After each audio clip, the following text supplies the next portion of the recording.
Be audacious. Be audacious. Um, yeah, just be audacious. Try everything. Be everything you want to be. Don't don't think you are restricted in any form. Just be audacious. Have the audacity.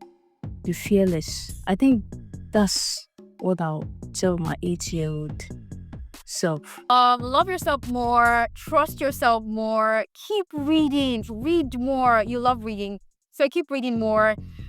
Keep writing more. Continue to write, because I used to write a lot. I wrote a lot of short stories, a lot of stories. I was writing a lot back then. Everybody knew me as like the author or something. So, but I don't know. As I grew up, I just grew out of it. So Enjoy it while it lasts, and don't think this is forever.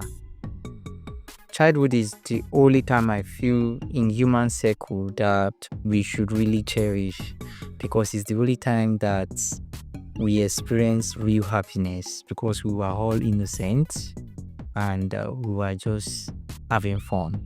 So if you really want to have fun, childhood is the best time you will feel it, because you will be loved. You everything that maybe you will now crave for when you are old, you would have experienced it in your childhood. So enjoy it. Like, don't trivialize every little opportunity for you to have fun when you are.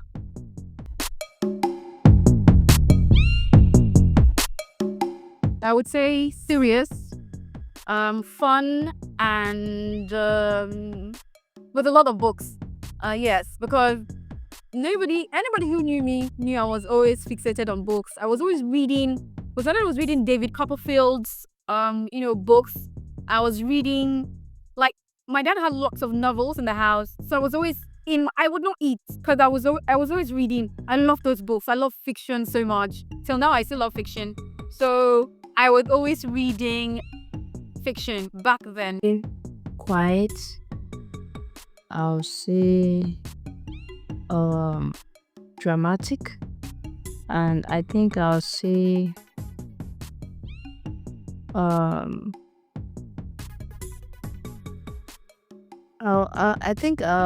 also say eventful.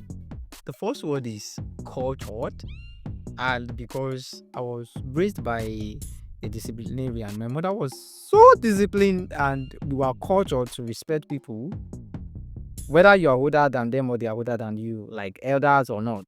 Just respect people for who they are. Like, don't mess around. Don't. We are strictly cultured. Yeah. So that's number one, culture. Number two, my childhood was full of the second word that we use is discrimination. Because of my stature, a lot of my contemporaries were just looking down on me now in school and environment at times. And the last word was I would be controversial, because I wish we had enough just average living in the society, and I wish we could have enough to do things. But my mom was superb. She did everything possible.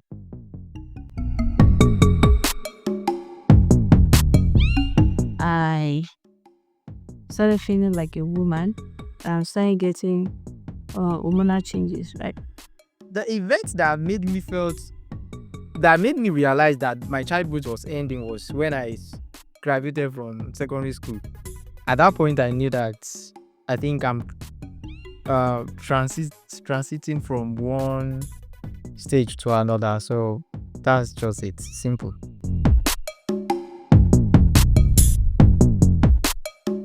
My friends were the one who made me felt safe while I was young. I was able to discuss anything with them, and we laughed together and everything. So they were my safest zone there. Yeah. So shout out to you, Okwe and K. Yes, definitely my mom. My mother. She was the one who made me feel safest. I would say that would be my mom. Yes, my mom. Absolutely, my mom. 100%.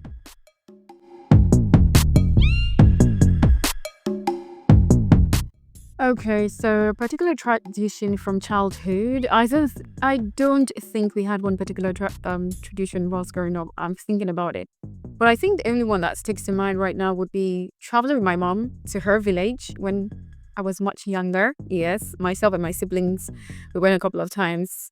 Abia State, really beautiful. Arochuku, really beautiful place. Um, yeah, so I'd love that is a tradition I love. For a long time we've not, gone back as a family together and all of that. So what tradition? I think that tradition because I really absolutely loved that place. Um, Families would actually come together, pray together, go to church together, celebrate together, cook pounded yam and jollof rice in the afternoon together. Um, it is becoming hmm, a lost culture. People, for instance, where I stay in Kwara State, many said they were not going to come home because of insecurity and also because maybe they felt there was no need, right? So that's when tradition I'll pray comes back. And one part of this thing before I let it go is that during that period, many people will now come to your house and give you owodo. People are no longer give you owodo. I don't know. All those community streets to streets with war. I miss those things. Adulthood had stolen a lot of things from us. Now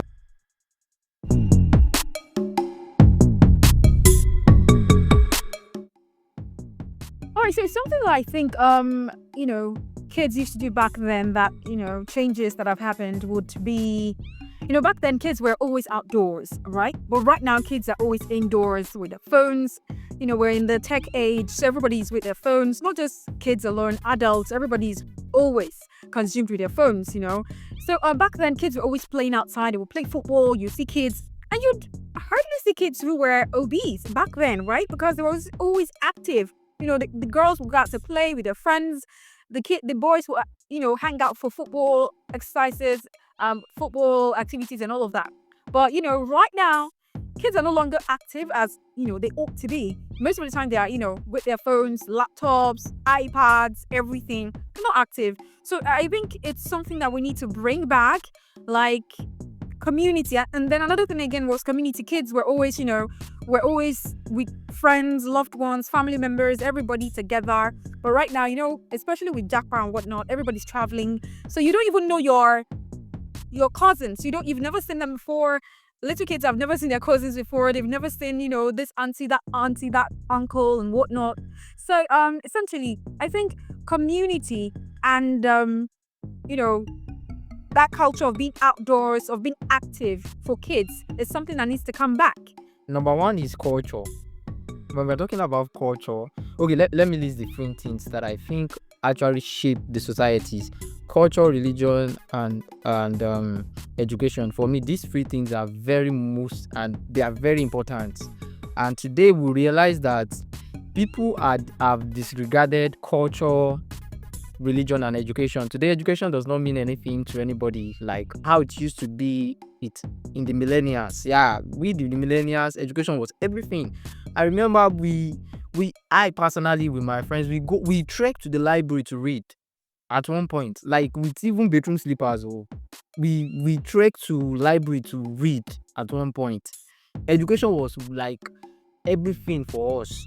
No women, no social media, no nothing. It was just book and book. The competition was education, book. So that as I don't think that is really the competition today. The competition now is social media and content. So that's one. Religion too. We were all raised to be religious in everything that we do. But today I see these Gen Zs, they don't even regard it. They talk about pastors and imam as though they are nothing. Culture, the culture of humanity, we respect, be your brother's keeper, this, that. Oh, all these people today, they don't even know what it means to be a brother. Well, let me firstly say this. I was not born in the 90s. So maybe I may not be able to give the answer that you desire, but maybe I'll just try and recollect some of the changes I'll see. A child is just born, his or her picture is already out there online. Um, you see some people's childhood being documented severely, intensely online on Instagram. These things are good for documenting purposes, but in the long run, we don't even know, maybe these children actually want all this. We don't know, maybe they don't want it, they don't like it, they just force it on them.